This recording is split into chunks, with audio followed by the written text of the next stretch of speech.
हमारा बजाय आगे जाने के बिल्कुल पीछे जा रहा है। और किसी भी देश के लिए सबसे बड़ी चीज़ जो होती है उसकी अर्थव्यवस्था होती है। हमारे देश की अर्थव्यवस्था जो आंकड़े हैं, संसार के आंकड़े हैं, उनमें बहुत पीछे है और दिन ब दिन पीछे होती जाती है। उसका कारण ये है कि मुख्य मुद्दा जो है कि हमारी अर्थव्यवस्था कैसे आगे बढ़े, इस पर हमारी मौजूदा सरकार का कोई ध्यान नहीं है, बल्कि उसका ध्यान जो है अर्थनीति से हटाकर और धार्मिक उन्माद पैदा करने पर है। इसलिए वो मुख्य मुद्दे जो हैं आदमी के रोज़ी रोटी की, उनके कैसे जीवन डेवलपमेंट हो, उसकी तरफ कोई वो नहीं। सीधी सी बात है कि दो सिस्टम है। एक और जो आप ये कहिएगा कि पूरी जो हमारी अर्थव्यवस्था है, जो हमारी आय है, हमारी आमदनी है, हमारे देश की जो आय है, वो कुछ घरानों में, कारपोरेट घरानों तक नहीं हुई थी। उनका दिन दुगुना रात चौगुना उनकी जो है वो आय बढ़ती चली जा रही है, और एक तरफ जनमानस है जिसकी आय जो है औसत घटती चली जा रही है। तो ये जो नाबराबरी के हालात हैं, इस नाबराबरी के हालात में जो है देश की प्रगति जो है वो किसी हालत में मुमकिन नहीं है। लेकिन सर कुछ पिछले दिनों से देखा जा रहा है, जैसे आपने कहा, कारपोरेट घरानों को निशाना बनाया जा रहा।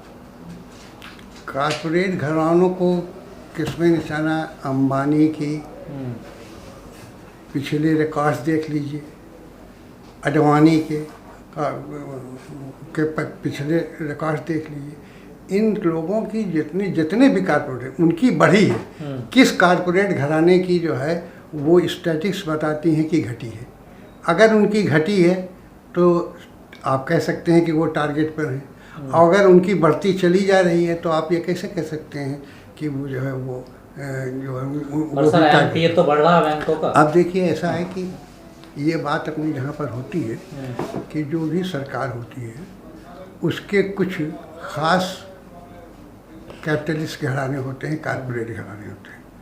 कुछ जो है वो उनको पसंदीदा नहीं होते हैं, इसलिए कि पॉलिटिकली वो दूसरे के होते हैं। जैसे कांग्रेस के पास भी जो है वो कैपिटलिस्ट घराने रहे हैं, कारपोरेट घराने। बीजेपी के पास तो जो उनके साथ लगे रहे होंगे वो इनके लिए जो है वो दुश्मन बने हैं, और जो उनके साथ नहीं रहे वो इसी वजह से हर रिजीम में आप देखिएगा कि अलग अलग कारपोरेट घराने जो हैं उनकी जो है वो पूछ ज़्यादा होती है, उनको ज़्यादा फेवर किया जाता है, वो ज़्यादा बढ़ते हैं। तो अब तरक्की हो रही है देश की या फिर देश डाउन हो रहा, नीचे जा रहा? आप हमें बताइए कैसे तरक्की हो रही है देश की? कैसे आप आम आदमी का जीवन जो है वो कष्ट में होता चला जा रहा है। भाई, एक तरफ 100 लोगों में 99 लोग हैं और एक तरफ 100 लोगों में एक आदमी है। एक आदमी बहुत खुशहाल है, लग्जरियस जीवन व्यतीत कर रहा है, और 99 आदमी जो हैं वो खाने के लिए तरस रहे हैं। तो इसको आप तरक्की कहिएगा? आज जो आम आदमी है उस आदमी का जीना जो है दूभर हो गया है। ना तो उसको एजुकेशन मिल रही है, ना तो उसको मेडिकल फैसिलिटी मिल रही है। जितने भी सरकारी थे, जितने भी इंस्टीट्यूशन थे, उनको आप प्राइवेटाइजेशन कर रहे हैं। तो सरकार वेलफेयर स्टेट है। वेलफेयर स्टेट का मतलब तो ये होता है कि वो आम जनता, आम लोगों की भलाई का काम करेगी। आप आम लोगों की भलाई का काम न करके कुछ लोगों की भलाई का काम करते हैं। वो तो प्रधानमंत्री जी ने याद दिलवाया अभी संसद में, 3 महीने पहले कहा उन्होंने कि हम वेलफेयर का काम करने, कोई कंपनी चलाने नहीं आए हैं। देखिए, ऐसा है कि कहने, कथनी और करनी में बहुत फ़र्क होता है। कहने के लिए तो सब कुछ कह देता है, लेकिन जब करनी पर आता है तो वो करनी दिखाई नहीं देती। ग्रास रूट लेवल पर आप देखिए, आप लोग तो तमाम घूमते रहते हैं, देखते हैं कि क्या दशा है, क्या यहाँ का आदमी आप संतुष्ट हैं कि खुशहाल हैं? कड़ी मेहनत करने के बाद भी जो है उसको जो है वो 2 वक्त की रोटियाँ मिलना मुश्किल हो गई हैं। भाई कंफर्टेबल लाइफ, एक जीवन में आरामदेह ज़िंदगी जीने का तो हर आदमी को अधिकार है, मानव अधिकार है कि वो कंफर्टेबल लाइफ, लग्जूरियस लाइफ नहीं, लेकिन क्या कंफर्टेबल लाइफ में कोई है? उसकी बेयर नेसेसिटीज़ जो है ज़िंदगी की जो है वही नहीं पूरी हो रही हैं। लेकिन वकील साहब, जो सरकार है वो ये कह रहे हैं कि हम जो 80 करोड़ लोगों को फ्री राशन दे रहे हैं, फ्री जो है हमने वैक्सीनेशन किया है।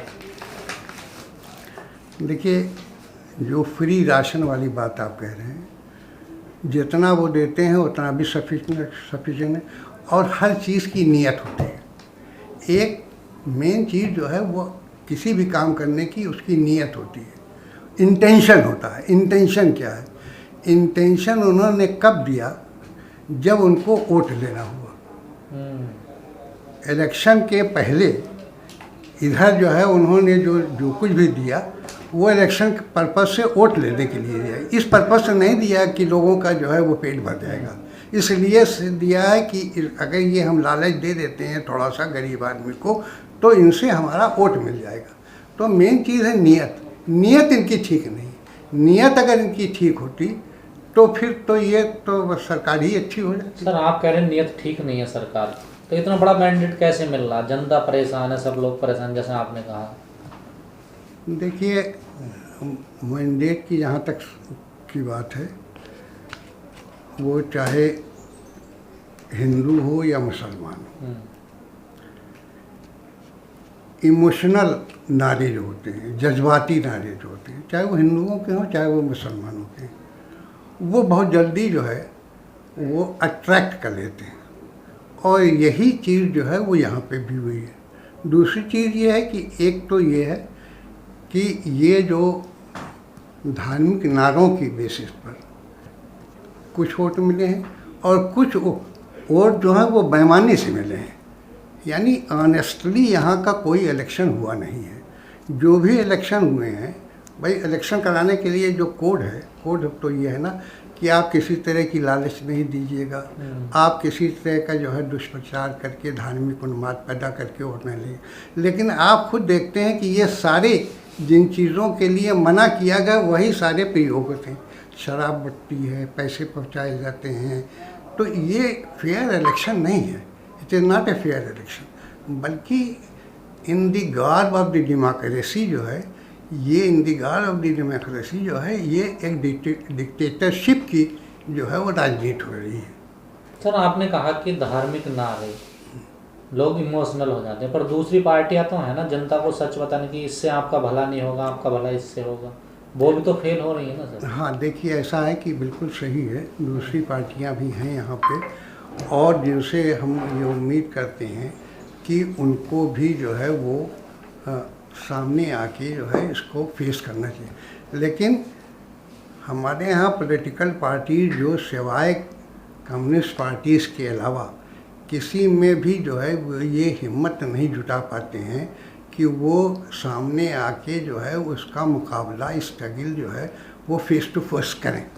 वो भी कुछ जो है वो लिबरल जो है वो अपना जहन रखने की वजह से ये जो है वो जितनी स्ट्रांगली उनको करना चाहिए उतना स्ट्रांगली वो अपोज नहीं कर सकते। खाली ये सवाल नहीं है, खाली यहाँ ये सवाल नहीं है हिंदू मुसलमान का, सवाल यहाँ ये भी है कि जो यहाँ के अपर कास्ट और जो यहाँ का जो है वो बैकवर्ड है, जो यहाँ का शेड्यूल कास्ट है, जो जिसकी मेजॉरिटी है और जो मतलब ये है कि उनके बीच में भी बहुत ज़्यादा जो है वो अंतर है।